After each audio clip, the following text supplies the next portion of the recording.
Breaking news. Another shocking development in the Diddy prison saga has just emerged. Reports confirm that music mogul Diddy has been attacked again behind bars, with an ex-inmate now coming forward to reveal disturbing details about his life in prison. The situation inside is worse than anyone could have imagined, and Diddy's time behind bars is quickly turning into a living nightmare. According to sources, the latest attack happened just days after reports surfaced that Diddy was struggling to adjust to life in prison. Sean Diddy Combs reportedly underwent treatment in a hospital as he continues to await trial from Metropolitan Detention Center in Brooklyn, the federal prison where he was sent following his September arrest, late January 30th, to undergo an MRI and was then soon returned to police custody later that night. The outlet cites a source as saying that the medical scan was authorized because his knee was bothering him. E! News has reached out to reps for Diddy and the Federal Bureau of Prisons for comment and has not heard back.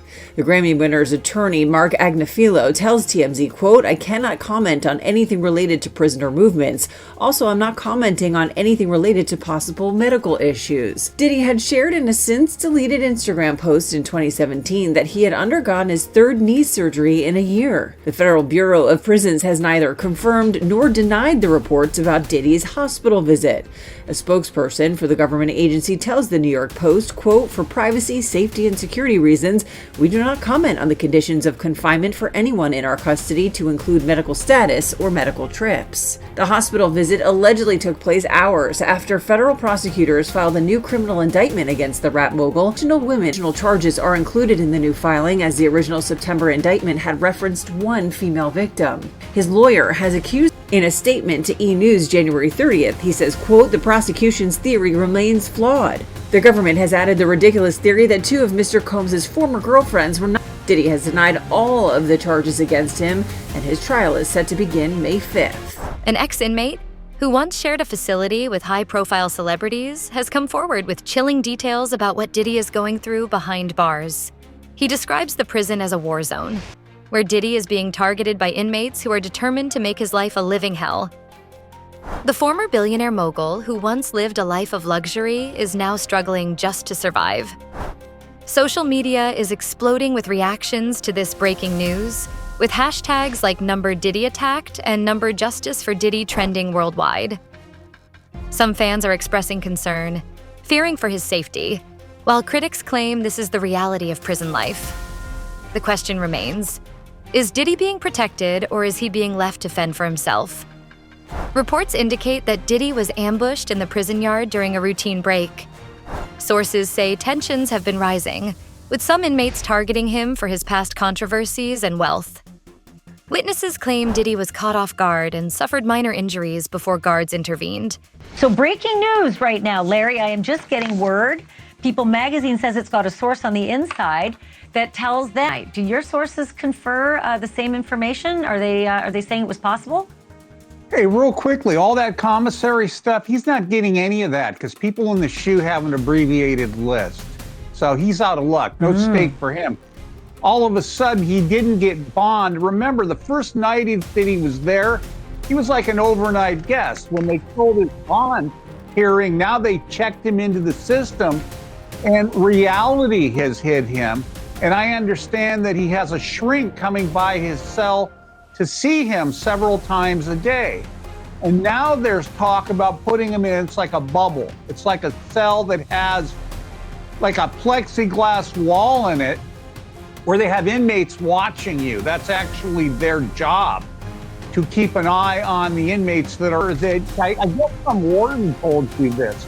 There are sentenced inmates there. They're called cadre inmates. They don't have to be white collar inmates, but they're doing maintenance on the building. And the problem, why there's a lot of violence there, they have housing units and they're mixing. And this is why Diddy, he can't go into a regular housing unit because somebody will take him out for sure. Somebody's gonna get a lot of street credibility out of this. People that are doing substantial time that know they're never getting out, they'll just kill the guy. No questions asked. However, what's more disturbing is what happened after the attack. Insiders claim Diddy has been placed in a segregated unit for his own safety. But even that may not be enough to keep him from harm. An ex-inmate has now spoken out. claiming that Diddy's time in prison is far worse than the public realizes. He describes constant harassment, threats, and even isolation tactics used against high-profile prisoners. According to him, Diddy thought he had connections inside, but that means nothing in prison. He's a target, plain and simple. Sources inside the prison report that Diddy is mentally and emotionally breaking down under the pressure. The once powerful mogul is reportedly fearful for his life and struggling to cope with the brutal reality of incarceration. Some reports even suggest that he has requested additional security and possibly a transfer to a safer facility. Legal experts are now weighing in on what this could mean for Diddy's case. With the ongoing legal battles, his legal team may push for special protections or even a transfer to another facility. So when Diddy came inside, it was still that standard issued MDC jumpsuit. He's wearing khaki.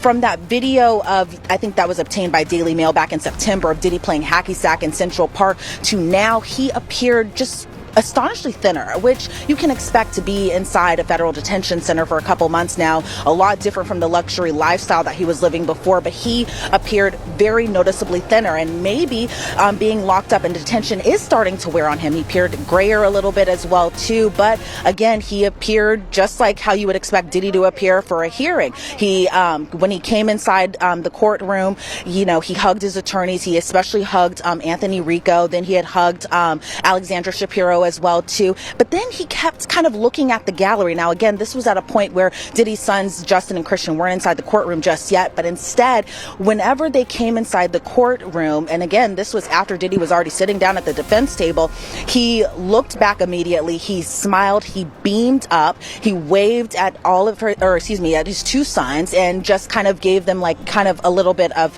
it's a good to see you type of feeling. That's what I was gathering from inside that courtroom. Now again, I want to remind our viewers that when we're inside federal court, again, there's no cameras, which, Jesse, I'm sure you have already mentioned that part. But, even for us journalists, with the exception of some who get a special permission of that, we just are relying on a notebook, a notepad, a pen, a pencil in order to kind of take notes to see what is all going on. I can't even take my Apple Watch inside that courtroom whenever there's a hearing. I have to turn that in. I have to turn my laptop in. Of course, I have to turn my phone in. So we're kind of just eye-watching everything that's going on. Now, when Christian and Justin came inside that courtroom, they were actually sitting just right across from me over on the left side of the gallery. So what I was seeing from both of his sons was a little bit of leg shaking, what I perceived to be a little prayer right before the hearing had actually started. But the big question remains. Will Diddy be able to survive this? Or is this just the beginning of his downfall? With tensions rising, many are wondering what's next for the embattled music icon. Will the prison system intervene before it's too late? Or will Diddy continue to face violence and danger behind bars? And what about his ongoing legal battles? Could this latest incident impact the outcome of his case? One thing is for sure. This story is far from over. As more details emerge, we'll continue to keep you updated on this shocking saga. So, what do you think? Is Diddy being unfairly targeted, or is this just part of life behind bars? Drop your thoughts in the comments below, and don't forget to like, subscribe, and hit that notification bell to stay updated on all the latest breaking news. As the days go by, more shocking details continue to emerge. Reports suggest that Diddy's legal team is fighting for emergency intervention, citing the increasing danger he faces daily. Reports the music mogul who once traveled by private jet to all those mansions is now in a jail that is notorious for its bad living conditions. Music mogul Sean Diddy Combs spent his first night behind bars inside a facility that is being called Hell on Earth. The Metropolitan Detention Center in Brooklyn is notorious for its appalling living conditions and rampant violence. How bad is it inside this federal lockup? And numerous stabbings and lockdowns in recent years. It's so out of control inside that 4 federal judges are reportedly refusing to send any more prisoners here. Donald Trump's former fixer, Michael Cohen, spent a harrowing year in federal custody. He says for someone used to a life of luxury like Diddy, prison life is a severe shock. You have a desk, you have a plastic chair, you have your bed with a 1.5-inch mattress, no pillow, and you also have a locker. So you basically have 3 feet by 5 feet to move around. So you have a basic 15 square feet. It is a horrible, horrible place. Diddy's lawyers were so eager to keep him out of jail, they offered his palatial $48 million home in Miami Beach and his private jets as bail. Today, they are even offering to restrict female visitors to his homes, except for his mother, daughters, and the mothers of his children if he is released. They told the judge the jail he was being sent to is dreadful, dirty, inhuman, and an ongoing tragedy. How's your dad doing? How's your dad doing? Family members appeared somber as they arrived at federal court in Manhattan today in another attempt to get out on bail. The judge cited Diddy's history of violent temper and potential intimidation of witnesses as reasons for keeping him behind bars. Diddy's former protege, singer Aubrey O'Day, is celebrating Diddy's downfall today. Some sources claim that other inmates are specifically targeting him for his wealth and past controversies, making his prison stay a nightmare. The prison system, however, remains largely silent on the matter, offering minimal protection. Could this lead to legal action against the facility for negligence? Legal experts suggest that if Diddy's team can prove he is being left vulnerable, they could push for a lawsuit demanding safer conditions or a transfer. Meanwhile, insiders reveal that Diddy has resorted to keeping a low profile, avoiding confrontation whenever possible. But with tensions so high, avoiding trouble might not be enough. Prison politics are ruthless, and some inmates see him as nothing more than a high-profile target to make a statement. According to insider sources, Diddy was involved in a violent altercation with another inmate earlier this week, marking the second time he's been targeted since his incarceration. The incident reportedly left him with minor injuries, but the emotional toll is said to be far more severe. P. Diddy leaves the Metropolitan Detention Center jail in Brooklyn. New reports say he was taken to the hospital for a few hours last week to get an MRI. We're just now learning about this, though, because Diddy was taken from the jail late at night, actually using the cover of darkness to keep his trip on the down low. So what do we know about this trip? We're going to go through everything we know so far, plus a little more. We're actually going to sit down with Dr. D. Wayne Hendricks, a former corrections officer and deputy warden at MDC, the very jail Diddy's being held at right now. But before we get into all of that, here's a quick recap of how we got here. In September of last year, Diddy was indicted by a federal grand jury on charges of racketeering conspiracy, sex trafficking by force, fraud, or coercion, and transportation to engage in prostitution. Those charges came down after multiple civil suits against Diddy were already filed, accusing him of facilitating a decades-long sex trafficking ring. Post-arrest, the civil lawsuits just keep on coming. Right now, we're actually at more than 40 filed against Diddy. There's an eerie pattern shown throughout all of these civil suits, and the criminal one too, that Diddy or his associates would drug the victims, rape them as part of what he called freak-offs, and recorded it. He then used that recording as blackmail to force the survivors to keep quiet. But let's just keep in mind, all of this is alleged at this point. Diddy has already pleaded not guilty to his federal charges. But just last week, we actually got some new info about those charges in a superseding indictment. To start with the very basics, the feds now say Diddy's alleged sex trafficking scheme dates back to 2004. Adding fuel to the fire, a former inmate who served time in the same facility has come forward with shocking revelations about Diddy's life in prison. The ex-inmate, who wishes to remain anonymous, describes Diddy's experience as a living nightmare, claiming that he's been isolated, harassed, and constantly on edge. Social media has exploded with reactions to the news, with hashtags like #DiddyAttacked and #JusticeForDiddy trending worldwide. Fans of the music mogul are expressing outrage and concern, calling for better protection for Diddy while he's behind bars. Many are questioning how someone as high profile as Diddy could be left so vulnerable in prison. At the same time, critics are pointing to the situation as a stark reminder of the consequences of his alleged actions, with some saying he's reaping what he sowed. Let's take a closer look at how this story unfolded. Diddy, whose real name is Sean Combs, was arrested and charged earlier this year following a series of allegations that have rocked the music industry. I think a fair argument would be that is probably Cassandra Ventura. So when there is a discussion of turning over evidence regarding victim one, potentially Cassandra Ventura, and exculpatory evidence regarding victim one, I have to wonder if this relates back to the argument presented by the defense over the past several months that there is no evidence that victim 1 is a victim of sex trafficking, rather that she and Combs had this consensual, years-long, toxic, violent relationship. And when you look at the 2016 video that I mentioned before, the defense would say this is not evidence that he was sex trafficking her, but this was just a very unfortunate, disturbing domestic spat. Now, the prosecutors have asserted that there was a sex worker in that hotel room that she was allegedly escaping from, and so this is a prime example of sex trafficking. But going back to what this exculpatory information might be regarding victim 1, Combs' lawyer, Mark Agnifilo, seemed to confirm that in this hearing, this might be what's going on, because he apparently said to the judge, if what happened in Mr. Combs' bedroom was found to be entirely personal, we'd view that as subject to Brady. Now, to be clear, we don't know exactly what exculpatory Brady material is being referred to, but I think a fair assessment would be if they're trying to say that everything was consensual, maybe toxic, but consensual between Cassandra Ventura or victim 1 and Sean Combs, that's exculpatory.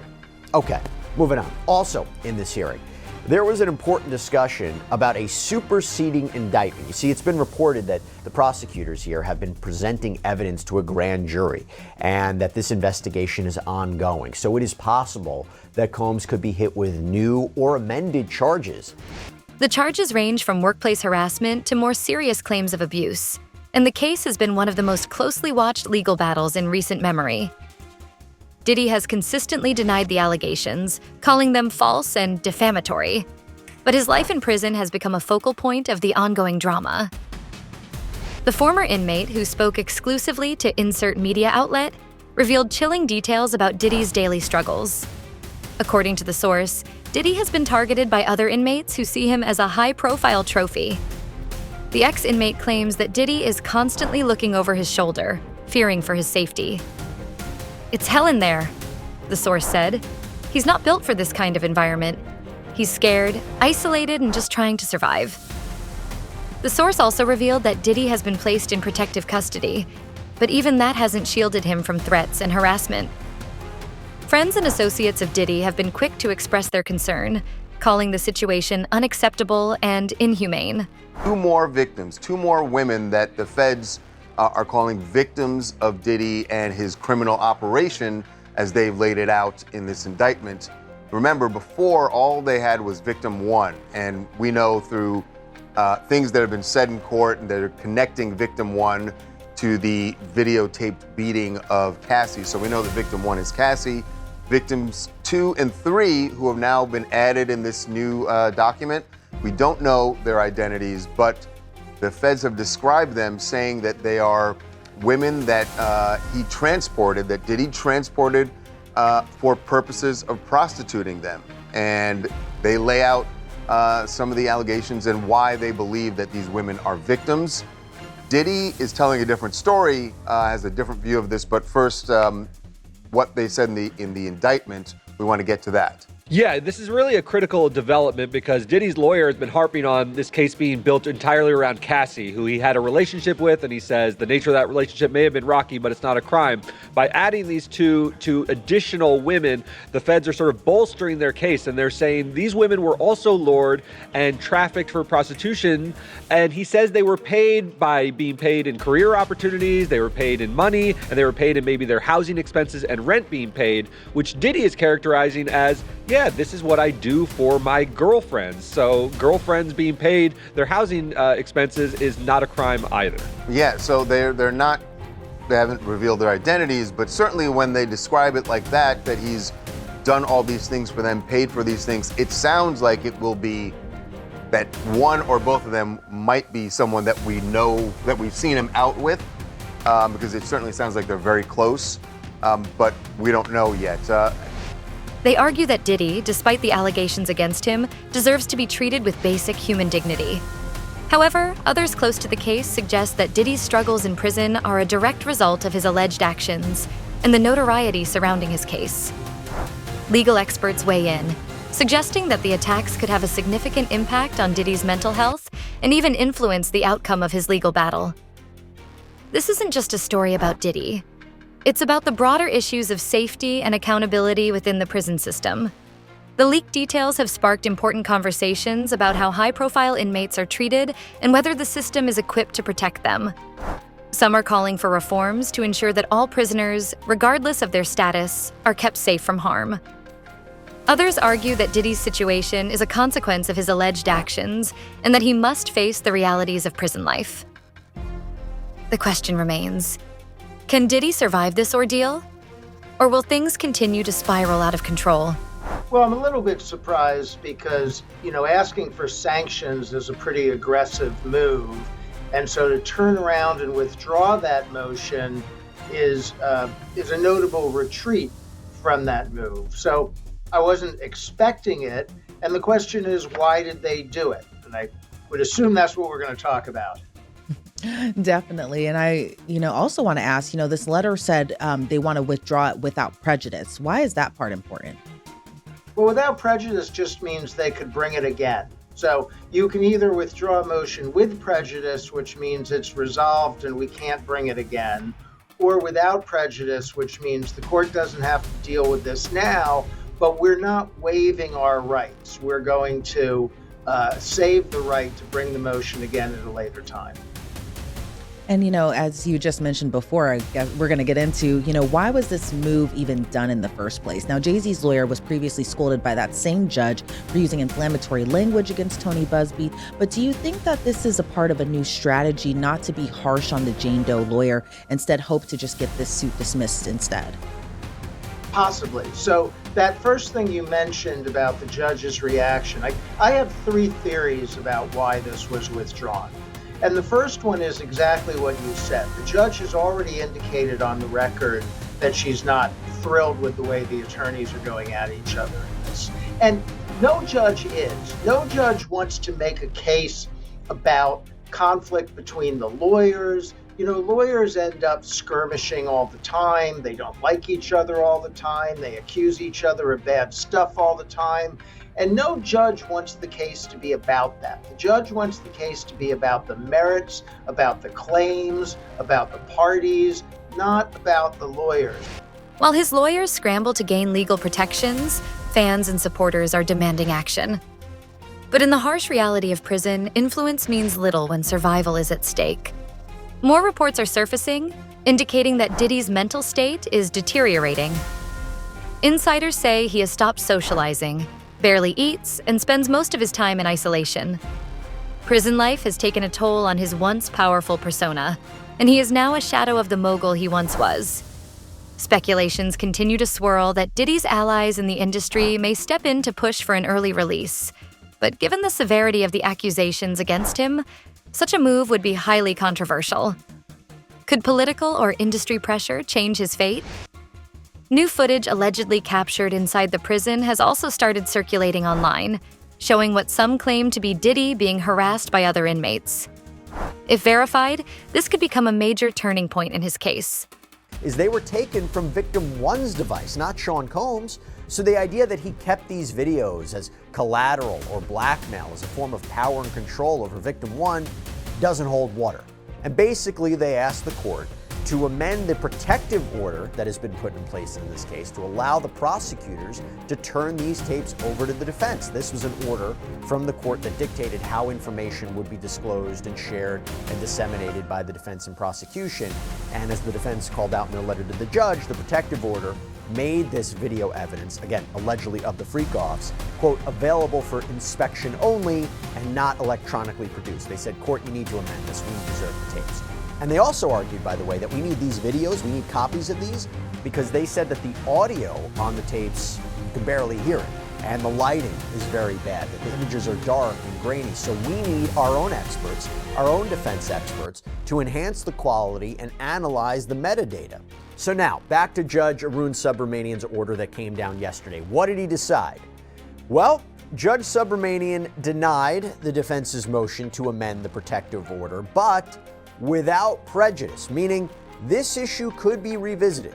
So Subramanian's order reads, quote, while the government objects to handing the videos over, they provide several options for a defendant to consider that would permit the defense to view the videos access the information they're looking for, and even allow them to manipulate the videos as they see fit.